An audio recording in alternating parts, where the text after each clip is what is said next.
오늘 말씀은 예수님께서 세 명의 제자들과 산에 오르셔서 영광의 모습으로 변하신 모습과 또 이를 알리지 말라라는 내용의 말씀입니다. 그런데 오늘 말씀을 보시면 우리가 주목되는 말씀이 있습니다. 바로 예수님께서 제자들에게 경고의 말씀을 하시는 그 장면이다라고 할 수 있습니다. 오늘 이 시간 우리가 이 장면에 주목하며 함께 말씀을 나누도록 하겠습니다. 베드로와 야고보는 그리고 요한은 예수님을 따라 높은 산에 오르게 됩니다. 그리고 그곳에서 예수님께서 자신들이 한 번도 경험하지 못했던 영광스러운 모습으로 변화되는 모습을 바라보게 됩니다. 뿐만 아니라 구약의 선지자인 엘리야와 그리고 율법의 대표격인 모세의 모습까지 바라보게 됩니다. 정말 놀라운 광경이 예수님을 따라 산에 오른 제자들 앞에 펼쳐지게 된 것입니다. 예수님께서 영광스러운 모습으로 변한 사건과 그리고 엘리야와 모세가 눈앞에 난 이 사건은 제자들에게 정말 놀라운 일이었습니다. 정말 그래서 제자들은 어찌할 바를 몰랐습니다. 특별히 엘리야와 모세는 유대인들에게 있어서는 정말 특별한 인물이었습니다. 그런 사람들이 지금 눈앞에 딱 하니 서 있는 것입니다. 정말 상상하지도 못할 일이 자신들의 삶에서 일어나게 되었다라는 것이죠. 그래서 그중 제자들의 대표라고 할 수 있는 베드로를 보시면은 그는 자신이 두려워하며 이렇게 말을 하게 됩니다. 우리 5절 6절 말씀인데요. 봉독하겠습니다. 베드로가 예수께 고하되 랍비여 우리가 여기 있는 것이 좋사오니 우리가 초막셋을 짓되 하나는 주를 위하여 하나는 모세를 위하여 하나는 엘리야를 위하여 하사이다 하니 이는 그들이 몹시 무서워하므로 그가 무슨 말을 할지 알지 못함이더라. 아멘. 그런데 여기에 한 가지를 더해서 또 놀라운 일이 일어나게 됩니다. 그때 하나님께서 구름 속에서 또 이렇게 말씀을 하십니다. 우리 7절의 말씀인데요. 7절의 말씀도 한번 읽어보십시다. 자, 시작. 마침 구름이 와서 그들을 덮으며 구름 속에서 소리가 나되 이는 내 사랑하는 아들이니 너희는 그의 말을 들으라 하는지라. 아멘. 정말 놀라운 광경 아닙니까? 출애굽 19장을 보시면은 이스라엘 백성들은 자신들이 죽을까 두려워하며 모세에게 하나님의 음성을 듣지 못하게 해달라 하는 그런 장면이 나옵니다. 그런데 지금 이 세 명의 제자들은 어떤 경험을 하고 있죠? 예수님의 영광스러운 모습을 바라볼 뿐만 아니라 하나님의 음성까지 듣는 경험을 하게 됐다라는 겁니다. 그러니 얼마나 놀라운 은혜의 경험이겠습니까? 특히 하나님께서 예수님을 향하여 이는 내 사랑하는 아들이라 라고 말씀하십니다.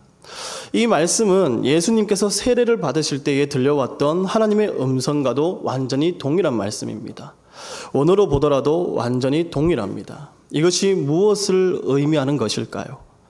예수님이야말로 참된 메시아시다라는 사실을 하나님께서 확증해 주시는 사건인 것입니다. 그것도 하나님께서 친히 음성을 통해서 말입니다. 이처럼 제자들은 예수님이 정말 누구신지를 하나님의 음성을 통해서 분명히 알게 되었다라는 것이죠. 그리고 이후 제자들이 눈을 뜨고 주위를 둘러보게 되었을 때에 이러한 모습은 어디도 처음부터 없었던 것처럼 엘리야의 모습도 모세의 모습도 모두 사라지고 오직 예수님 뿐이었다라는 겁니다. 그날 베드로와 그리고 야고보와 요한은 그 산에서 정말 엄청난 것을 보고 들었습니다. 그리고 경험했습니다. 이러한 경험은 아무나 할 수 있는 경험이 아닙니다. 예수님을 따라 나선 그들에게만 허락된 경험이었습니다. 하지만 제자들이 경험한 그 감동 그리고 그 감격은 잠시뿐이었다라는 것이죠. 영원히 이어지지는 않았습니다. 그들은 예수님의 영광의 모습이 사라지자마자 다시 원점으로 돌아오게 됩니다. 그렇게 베드로와 야고보와 요한은 예수님과 함께 산을 내려오게 됩니다. 더 이상 거기 있을 이유가 없었기 때문입니다. 그런데 그때 예수님께서 내려오시던 길에 갑자기 이런 말씀을 하십니다. 우리 9절의 말씀입니다. 9절의 말씀 함께 읽어보십시다. 자, 시작. 그들이 산에서 내려올 때에 예수께서 경고하시되 인자가 죽은 자 가운데서 살아날 때까지는 본 것을 아무에게도 이르지 말라 하시니. 아멘. 예수님은 산을 내려오시면서 제자들에게 인자가 죽은 자 가운데서 살아날 때까지는 너희들이 산에서 본 이 사건에 대해서 말하지 말라라고 말씀하십니다. 이 말씀은 십자가의 사건으로 예수님께서 죽으셨다가 부활하신다라는 의미의 말씀입니다. 하지만 예수님은 이처럼 영광스러운 모습을 제자들에게 경고의 말씀을 하심으로써 침묵하라라고 명령했다라는 겁니다. 여기서 우리는 예수님께서 왜 제자들에게 이런 경고의 말씀을 하신 것일까 한번 생각해 볼 필요가 있습니다. 그리고 예수님의 이 경고의 말씀이 오늘 나에게 정말 어떤 의미로 다가오는지 우리는 묵상해 보아야 합니다.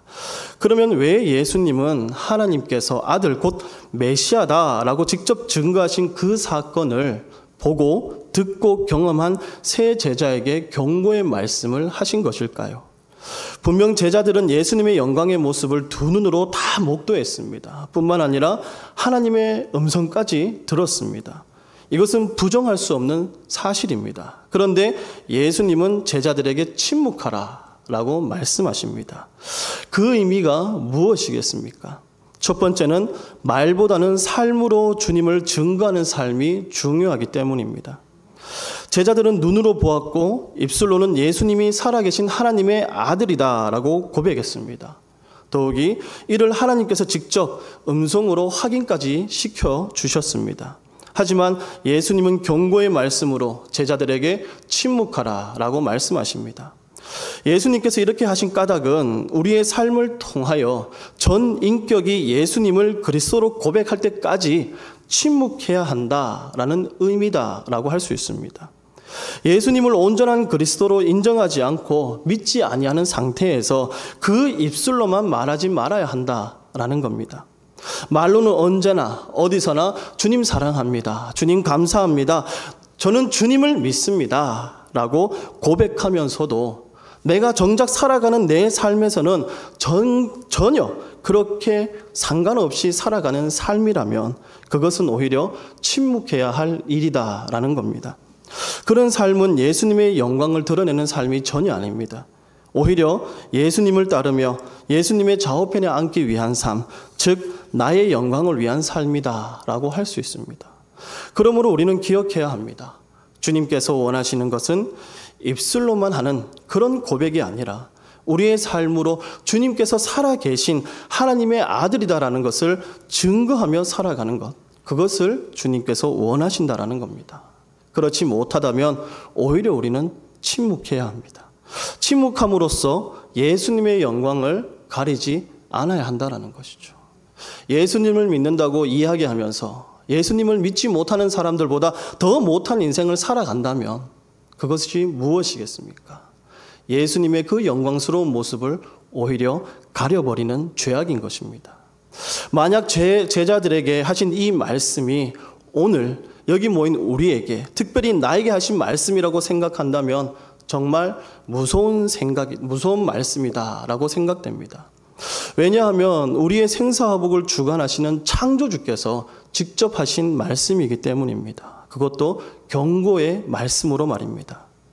더욱이 지금까지 믿음으로 살아왔다는 그 신앙의 고백이 어쩌면은 모두 거짓이 될 수 있다라는 두려움까지 드는 것입니다. 그렇기에 무섭다라는 생각이 든다라는 것이죠. 이러한 주님의 경고의 말씀을 생각하면서 오늘 우리는 입으로만 그리스도인이라고 외치며 살아가고 있지는 않은지 정말 깊이 점검해 보아야 합니다. 특별히 이 시대의 그리스도인들이, 교회들이 왜 손가락질을 받고 질타와 비판을 받고 있는지 우리는 더욱 깊이 생각해 보고 또 점검해 보아야 한다라는 겁니다. 그래서 예수님은 너의 마음과 뜻과 그리고 정성을 다해 나를 따르지 않는다면, 너의 전인격으로 예수님만이 그리스도이심을 고백하는 삶을 살아가지 못한다면 입술을 벌리지 말라라는 이러한 의미에서 경고의 말씀을 하신 것이다 라고 생각되어집니다. 이러한 주님의 말씀을 기억하며 우리는 주님의 영광을 가리지 않는 그런 삶을 살도록 주의해야 합니다. 그러기 위해서 주님께서 주신 경고의 말씀으로 내가 가지고 있는 신앙생활의 모습이나 믿음을 점검하고 주님 앞에 합당하게, 그리고 많은 이들에게 나의 삶으로 주님의 영광을 증거하는 인생이 될 수 있는 삶을 살겠노라 결단하고 실천하며 살아가야 할 것입니다. 그리고 두 번째는 아는 것으로만 머물러서는 안 되기 때문입니다. 우리 10절과 11절 말씀인데요. 우리 함께 봉독하십시다. 자, 시작. 그들이 이 말씀을 마음에 두며 서로 문의하되 죽은 자 가운데서 살아나는 것이 무엇일까 하고 이에 예수께 묻자와 이르되 어찌하여 서기관들이 엘리야가 먼저 와야 하리라 하나이까. 아멘. 제자들은 예수님의 경고의 말씀을 두고 이제 서로 의논하기 시작합니다. 예수님께서 말씀하신 죽은 자 가운데서 살아나는 것, 그것이 무슨 말씀이신지, 그리고 또 저들이 궁금한 것이 있어서 서기관들이 엘리야가 먼저 와야 하리라라는 말씀은 또 무슨 말씀입니까? 라며 예수님께 묻게 됩니다. 제자들의 마음에는 예수님의 경고의 말씀보다는 엘리야가 먼저 떠오르는 그런 생각뿐이다라는 생각이 듭니다. 예수님으로부터 조금 초점이 벗어나 있지 않느냐라는 것이죠. 그래서 예수님께서는 제자들에게 되물으십니다. 우리 12절의 말씀인데요. 봉독하겠습니다.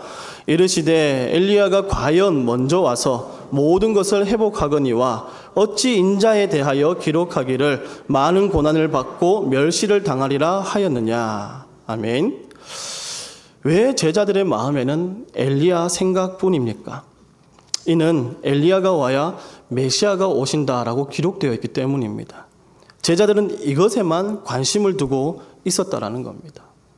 메시아가 고난을 받고 멸시를 당할 것이라는 예수님의 말씀보다는 자신들이 알고 있는 사실에 대해서 먼저 집중하고 있었다라는 겁니다. 그래서 엘리야가 와야 메시아가 올 것이고 이를 통해서 이스라엘이 회복될 것이다 라고 생각했다라는 겁니다.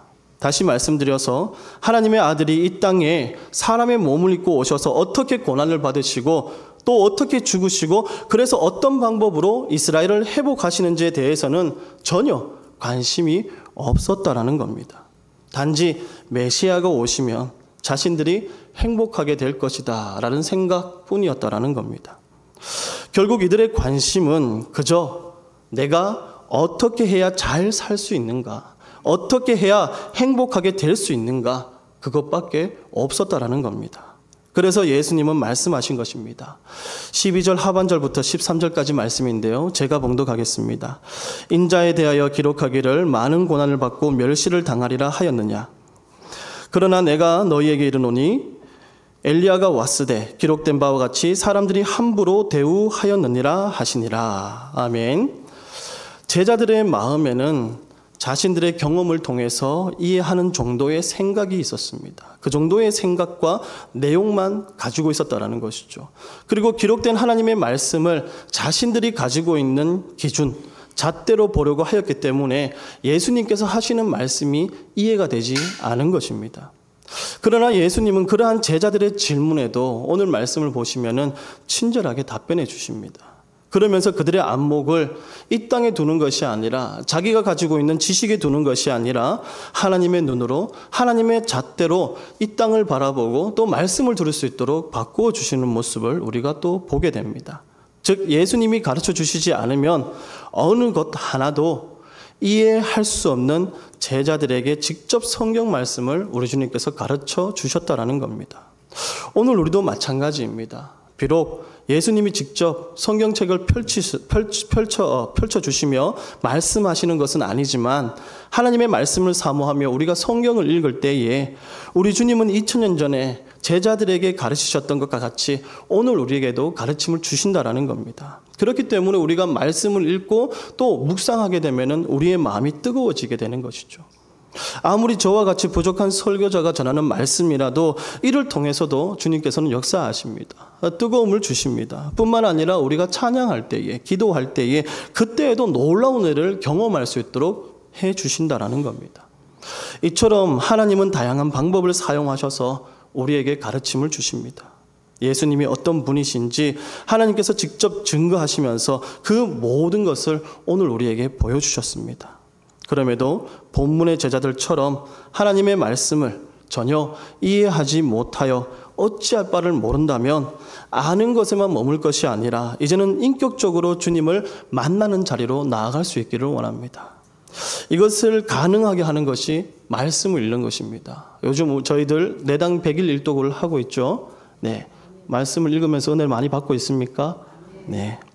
말씀을 읽을 때 이 모든 것들이 가능해지는 것입니다. 왜냐하면 우리가 성경을 읽을 때마다 깨달음과 그리고 영적 기쁨을 누릴 수 있도록 성령 하나님께서 우리의 마음과 우리의 눈을 열어주시기 때문입니다. 예수님이 눈먼 자의 눈에 손을 대셨을 때에 그 눈이 밝아졌던 것과 마찬가지로 성령 하나님께서 우리가 말씀을 읽을 때에 우리의 눈에 손을 대어주시고 우리의 마음에 손을 대어주시면서 우리의 그 모든 것들이 열리면서 아멘이라는 고백이 터져 나오게 되는 것이고, 또 주님께서 주시는 그 말씀의 깨달음으로 뜨거움을 가지고 내가 주님을 위해 살아가겠노라 라고 결단할 수 있게 된다라는 겁니다. 누가복음 24장을 보시면은 엠마오로 가는 두 제자의 이야기가 나옵니다. 이들은 예수님이 십자가에 달려 죽으시자 낭망한 채 자신들이 갈 길로 가게 됩니다. 그때 그들에게 부활하신 예수님께서 찾아오시죠.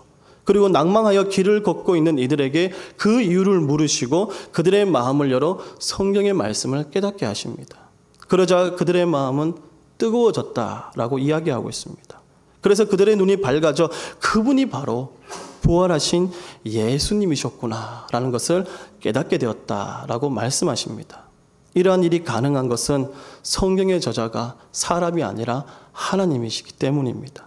하나님의 영이 하나님의 사람들을 불러 하나님의 영의 감동으로 성경을 기록하게 하셨기 때문에 우리가 말씀을 볼 때마다 그 놀라운 은혜의 역사를 경험하게 된다라는 겁니다.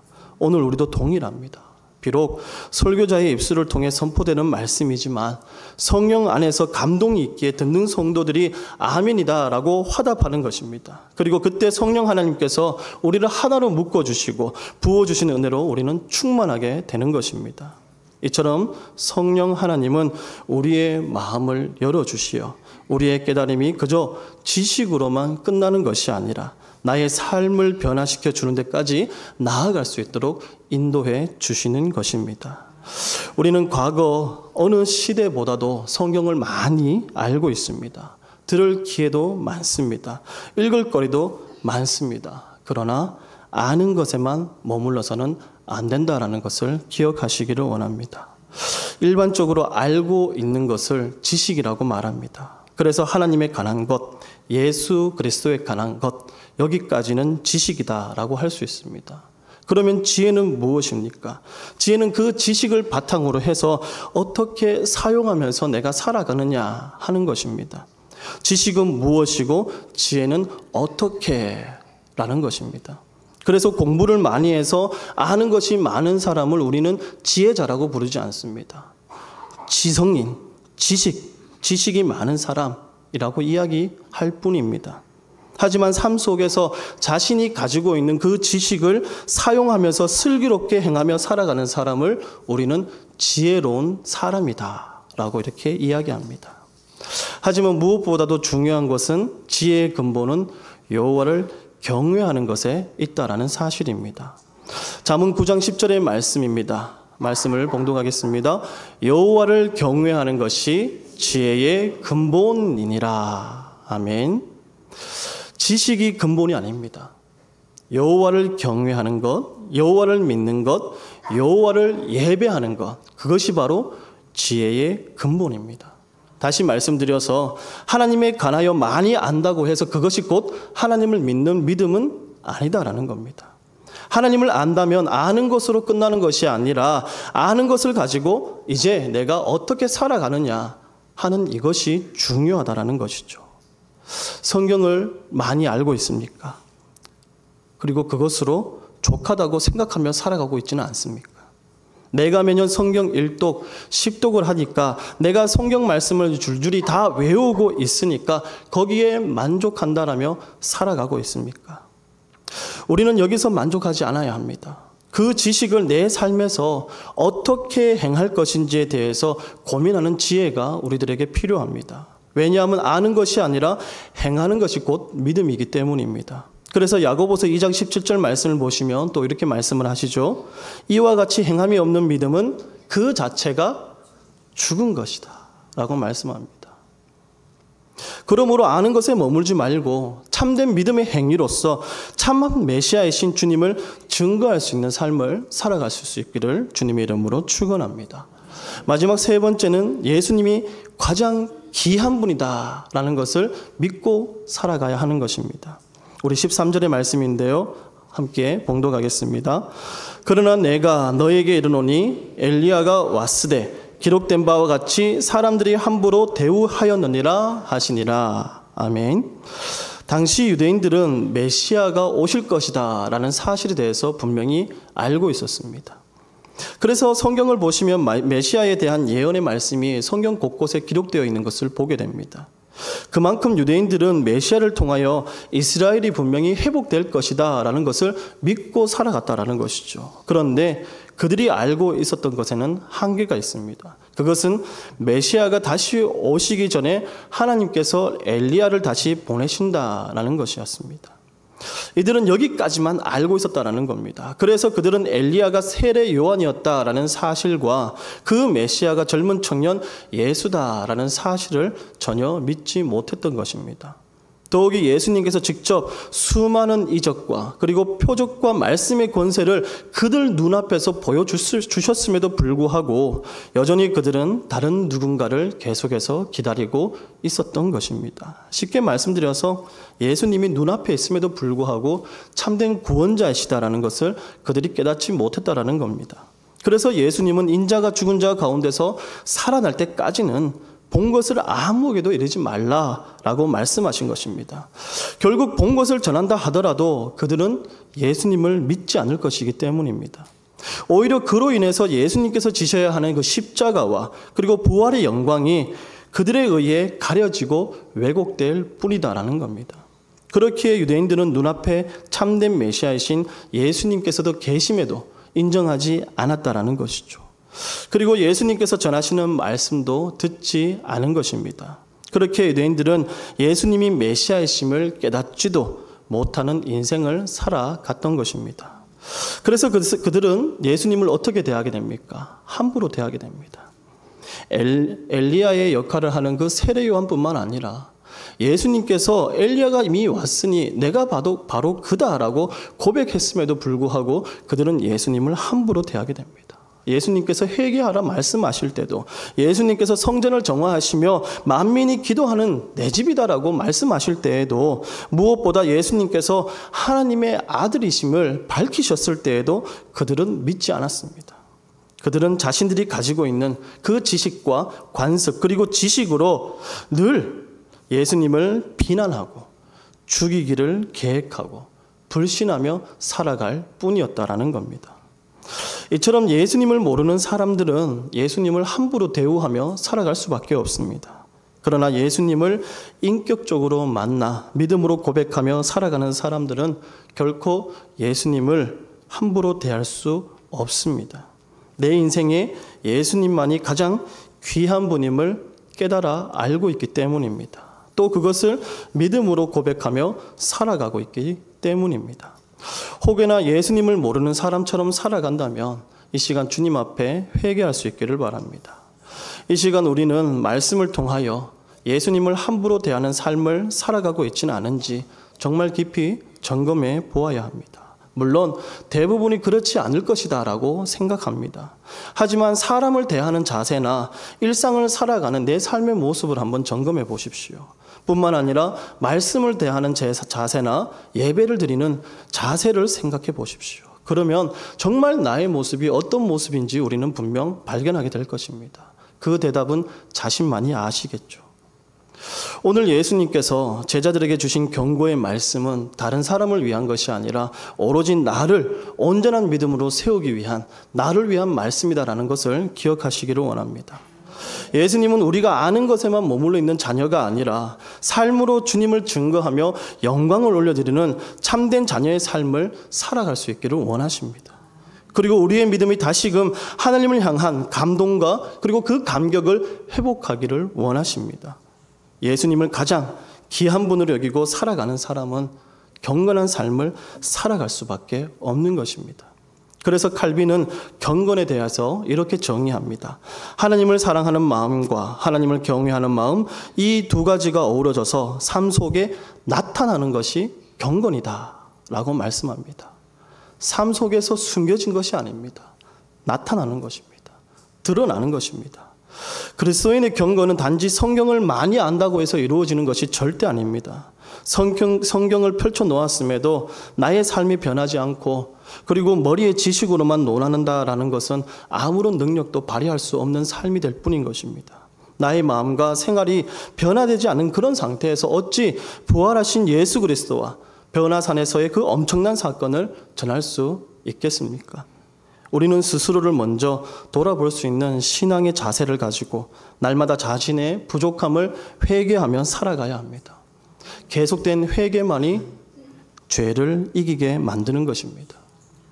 교회를 몇 년 다녔는데, 몇 년을 섬겼는데, 내가 얼마나 배웠는데, 내가 성경을 얼마나 읽었는데, 내가 얼마나 기도를 많이 하는데, 이런 말을 하는 내가 누구이기에 감히 주님 앞에서 이런 말을 할 수 있겠습니까?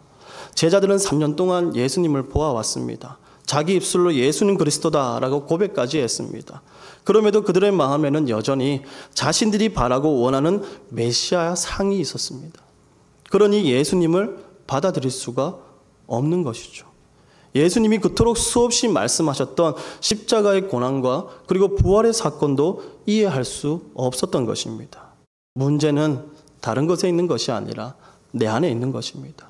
내가 진리 앞에 온전히 서지 못했기 때문에, 내가 온전히 말씀에 대한 깨달음이 없었기에, 내 영이 어두웠기에, 주님이 가르쳐 주신 말씀을 제대로 내가 깨닫지 못했기에 우매한 자의 말에 넘어가게 된 것이고 우매한 가르침에 넘어가게 된 것입니다. 오늘 예수님께서 제자들을 향하여 주신 경고의 말씀을 기억할 수 있기를 원합니다. 그리하여 수많은 영적 전쟁 속에서도 나를 온전함으로 이끌어 주시는, 그리고 온전한 삶으로 이끌어 주시기 위해 말씀하시는 그 주님의 뜻을 헤아리며 실족하지 않는 삶을 살아갈 수 있기를 원합니다. 남은 한 주도 내 인생의 가장 귀하신 분 예수님을 모시고 나의 믿음의 행위로 살아가며 영광을 올려드리는 귀하고 복된 삶을 살아가시기를 주님의 이름으로 축원합니다. 기도드리겠습니다. 사랑과 은혜가 풍성하신 하나님 아버지, 오늘도 귀하고 복된 말씀 주심에 감사드립니다. 주님, 오늘도 주님께서 주신 말씀을 듣고 거기까지만 머물러 살아가는 삶이 아니라 이제는 믿음의 삶으로 주님을 증거하는 인생이 될 수 있도록 인도하여 주시옵소서. 혹여나 주님보다 앞선 나의 모습이 있다면 이 시간 모두 생각나게 하시어 주님 앞에 회개하게 하여 주시옵소서. 또한 나의 뜻을 앞세우는 삶의 모습을 보여왔다면 이제라도 내가 아닌 주님으로 살아가는 삶이 될 수 있도록 변화시켜 주시옵시고 또 결단하며 나아갈 수 있도록 인도하여 주시옵소서. 그리고 주님만이 내 인생의 가장 귀하신 분으로 삼고 주님 앞에 합당한 삶, 주님께서 기뻐하시는 삶을 살아가는 인생 되게 하여 주시옵소서. 모든 은혜 감사드리며 거룩하신 예수님의 이름으로 간절히 기도드립니다. 아멘.